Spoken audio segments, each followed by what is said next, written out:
In a dwindling economy, starting a new business can be challenging.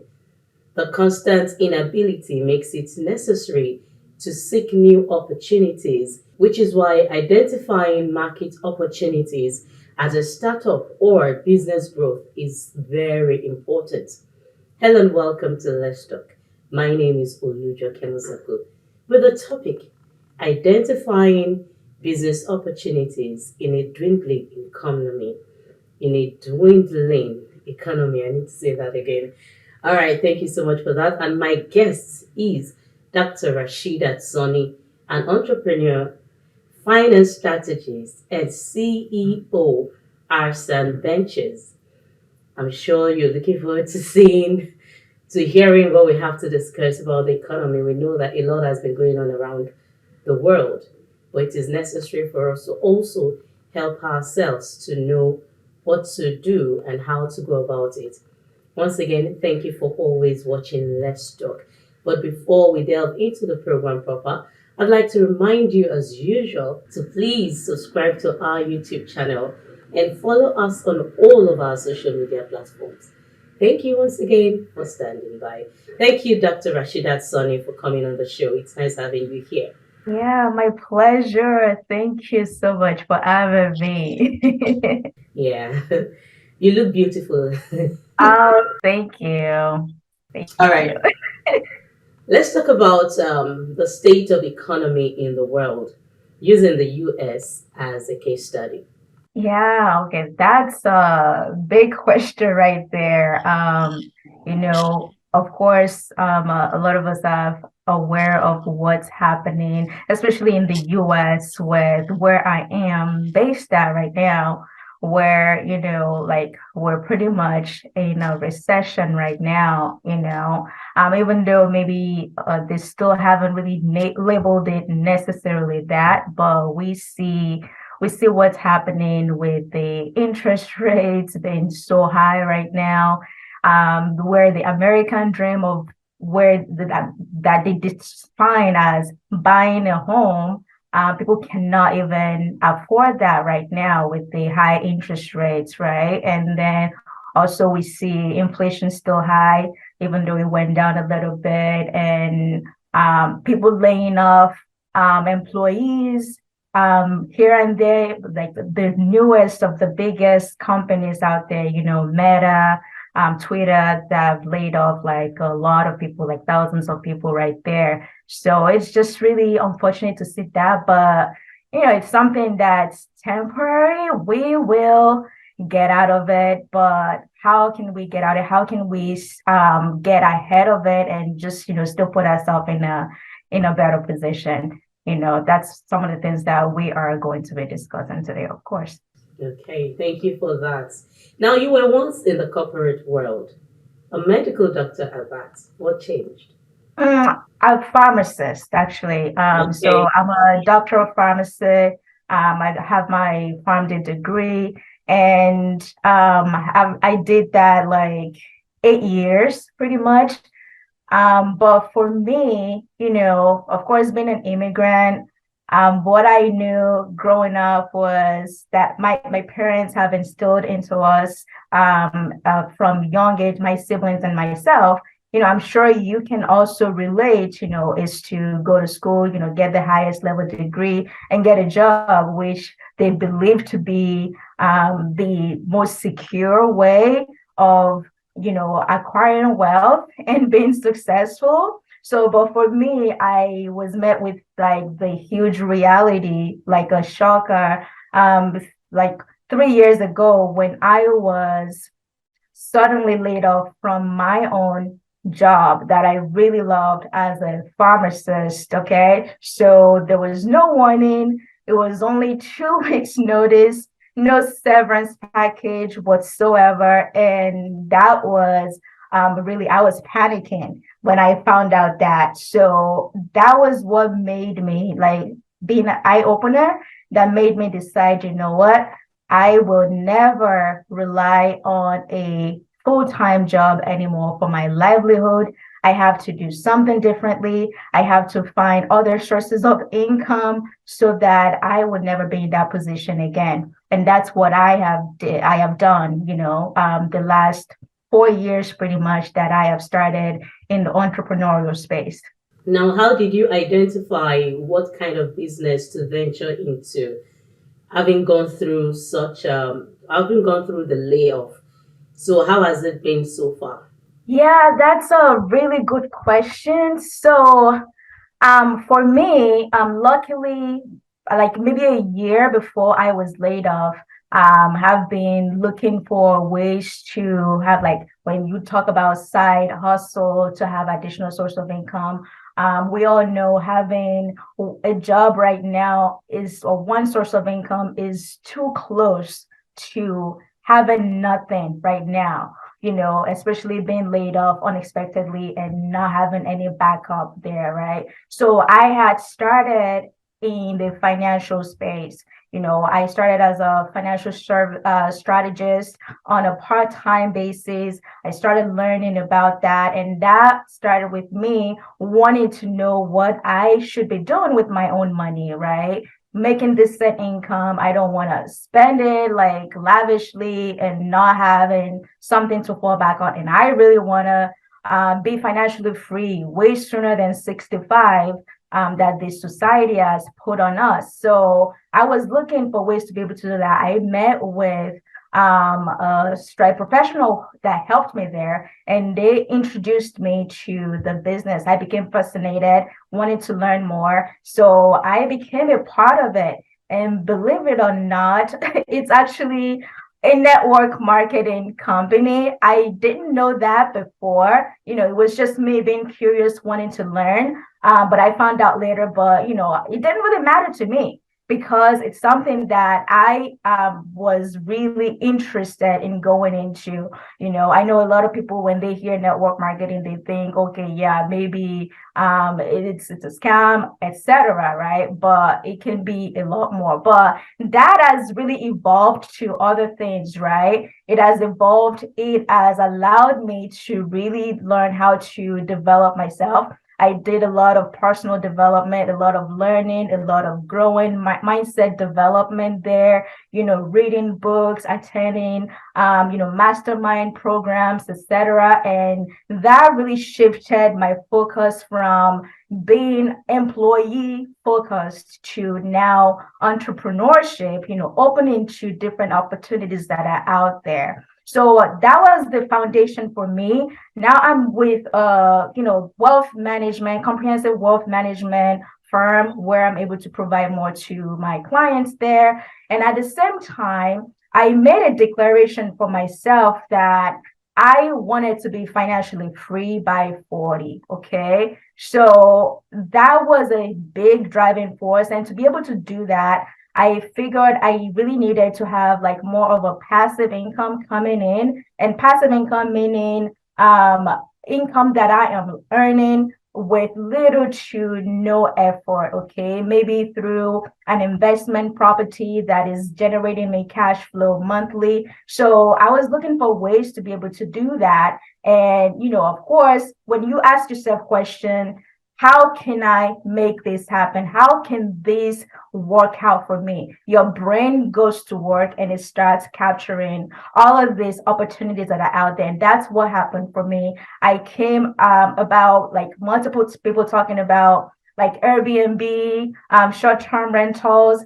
And I thought, how can I do this without owning a property? I don't own any property. So, and I found like people talking about how you can actually do it without owning any property. So that piqued my interest right away. And I found a program that actually worked for me, that the person has done it in my own profession. They were able to leave their pharmacy job and, do full time and not having to worry about money. So that was my person. I invested into this program to learn the skills to be able to do this. And then we started from no property in January of this year. 2022 to now having 10 homes that we run on a short-term basis, mid-term basis, or corporate housing, whatever you call it. So like the Airbnb style. So that's how I started. It was just more of me having to work on myself first,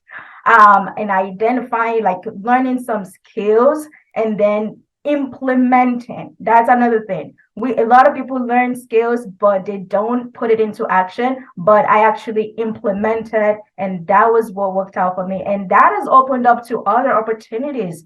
So now people reaching out, asking me to train them, mentor them, and actually make some money from there without advertising that necessarily. And then also people reaching out to having me, manage their properties, etc. So that's just what happens when you open your mind to opportunities, and it just leads you to multiple different places when you are good at it, when you actually take the time to learn and implement, and you are good at it and people see it. Thank you so much for that. You actually blew my mind where you talked about starting this January, and as of today, you have 10 properties. Well, hold that thought. We'll be right back.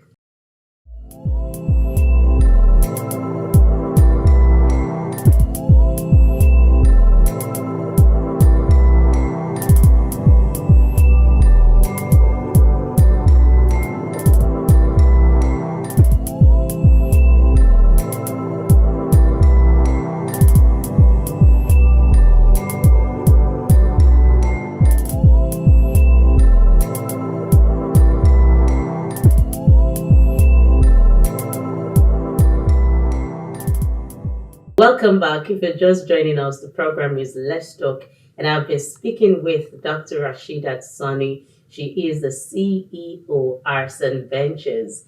So if you're just joining us, I know you missed a little, but you can always catch up later. So just enjoy the ride with us again as we continue from where we stopped. Thank you, Dr. Rashidat, for standing by. Yeah, absolutely. Yeah, before we went on that break, you said you started your business January this year, 2022. And as at November 2022, you have 10 buildings. Now, having shared your journey with us, tell us how to identify or spot business opportunities in a dwindling economy or a rising inflation. Because I know that you starting out with that, it wasn't that easy. Right, right. So yeah, for the short-term rental side that I started in January, um, and for me to identify what you can do in this type of economy, there are multiple ways, right? The easiest way is probably to look at what you already have. Maybe you are a professional, you went to school for something, specialize in something. Me, for example, as a pharmacist, maybe you're a pharmacist, maybe you're a doctor, maybe you're a nurse practitioner, a nurse, whatever your profession is, you have some knowledge.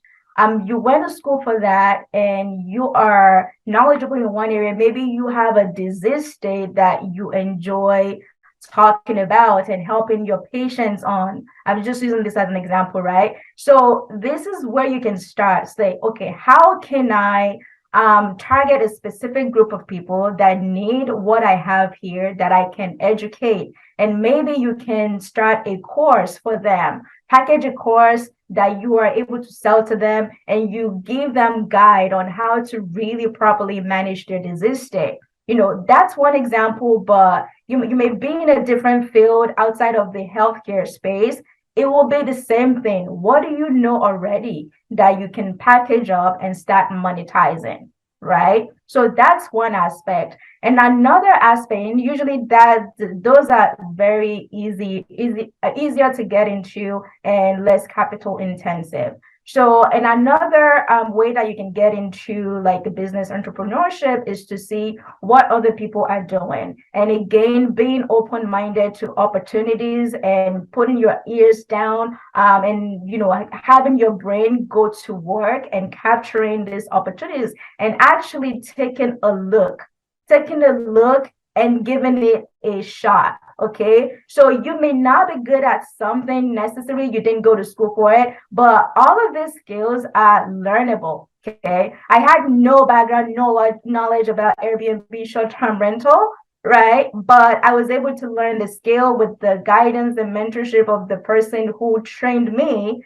And I was able to get started and build it to what we have right now and still building, and then, being able to teach other people, mentor other people with that. So those are the ways, and don't be afraid to really invest in yourself in learning the skills. I know it's easier to say, okay, man, I went to school this year, I spend all this money, now I have to spend more. No, you have to continuously spending money on yourself, improving yourself, growing, adding new skills, and that's what's going to allow you to achieve your financial goals here and to be able to get ahead of what's happening in the economy right now. That's really, really, really beautiful. Yeah, something actually jumped in my mind while you were talking. I would like to ask, are you still in network marketing? I am not.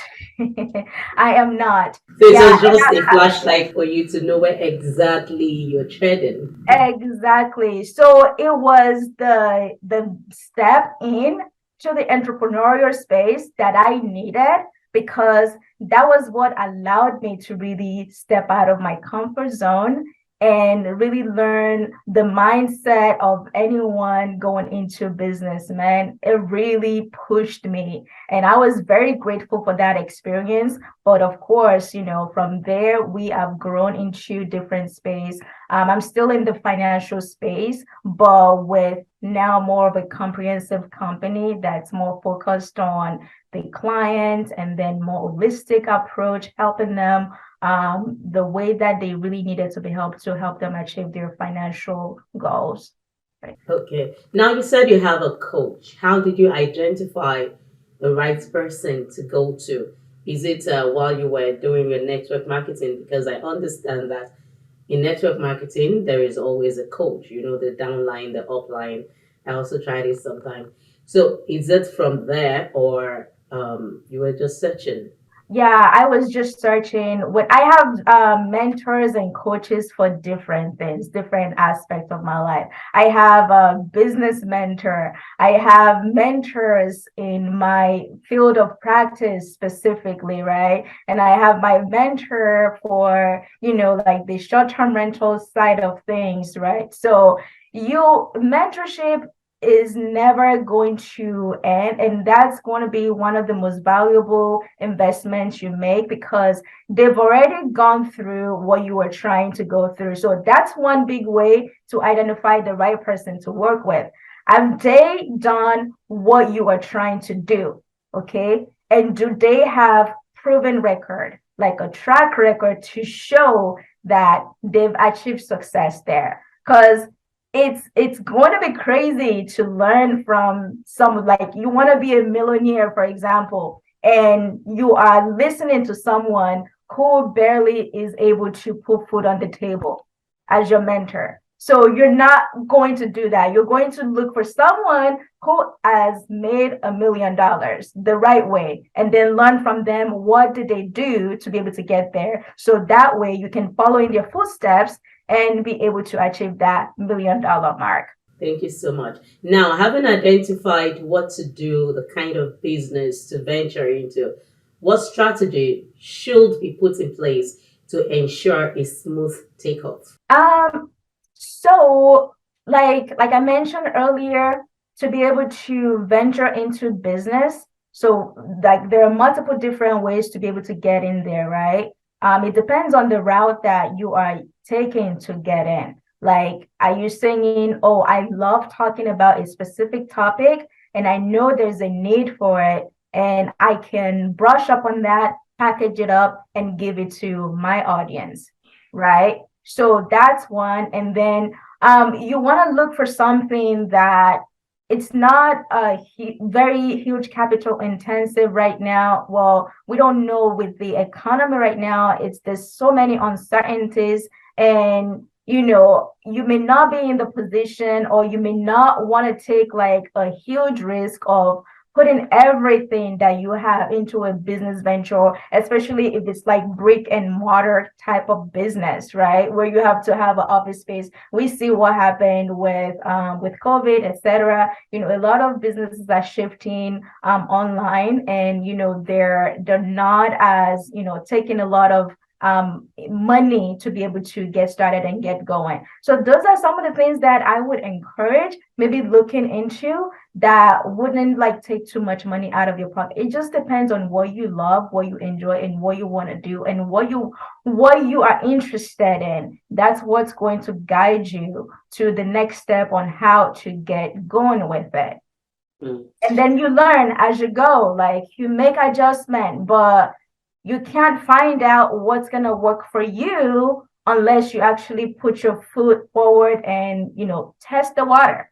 Sure, life is a risk, so you have to learn to take the risk no matter what.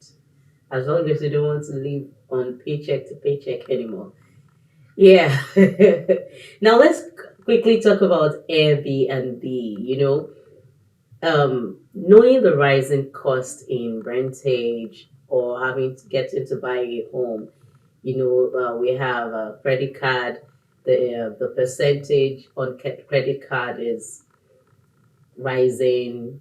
So many things like that. Cost of home rentals is also on the high side. Now, just give us a peep into how it is.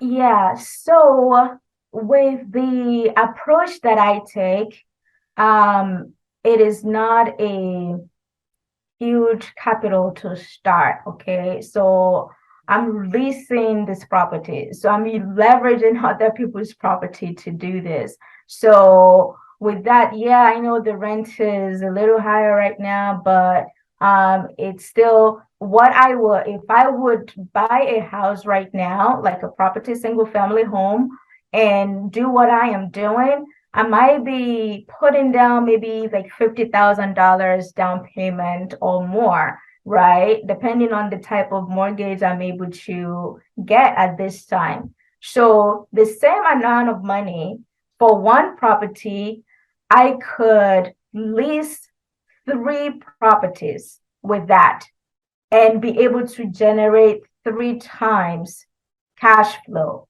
from there. Because it's going to be the same cash flow, similar cash flow that I would generate from one home that I own, that I would also generate from a home that I am renting, if that makes sense. So it's easier to be able to do that by renting other people's property, of course, with agreement with the owner that you can do the business that you are doing there. So it has to be in writing, you being in business, right? You don't want people shutting you down. So that's how I have been able to do it. And you can look into that. I actually mentor others in that right now. So if you're interested, absolutely, we can connect and discuss that route. So, what advice do you have for people, or any final word as a roundup? If you have not started yet and you're still on the fence of looking into business and you're still talking about it, you've been talking about it this time, this is your indication to actually get going. Okay. You cannot do anything by just sitting down and just strategizing all these years. If you've been talking about it, it's an indication for you to get going. So, and you can't have all your ducks in a row. You can't know everything. You can't foresee everything that can happen, right? So I have, even though I learned everything that I'm doing from people who have gone through it, I'm still facing some challenges. I've faced challenges that I had to work through as they came on, right? And I'm still facing challenges as I go, and we'll continue to work through it. So that's how business works. It's not always going to go smoothly. So you have to just have that faith and just jump right into it, get going. Okay. And that is how you're going to improve and actually achieve all your goals. You're not going to achieve it by just sitting down. So just do it and be open-minded. If you don't have business ideas yet, be open-minded to what people are talking about. If it's network marketing, which I'm still a good advocate for network marketing. If it's network marketing, you like what they're doing, you like that model, look into it and see if it's gonna work for you. If it doesn't work for you, you can move on to the next best thing that you come across. Thank you so much, Dr. Rashidat Sanni. It's been wonderful having you here. My pleasure. Thank you so much for having me. Yeah. Thank you too out there for being part of the show. Remember, you can't continue to sit down and wait for things to come to you. You need to go out there and get things done. Get yourself dirty and wear the best of clothes later. Until next time, when I come your way again, I remain Oluja Kemosa. Bye for now. We wish you a Merry Christmas. We wish you a Merry Christmas. We wish you a Merry Christmas.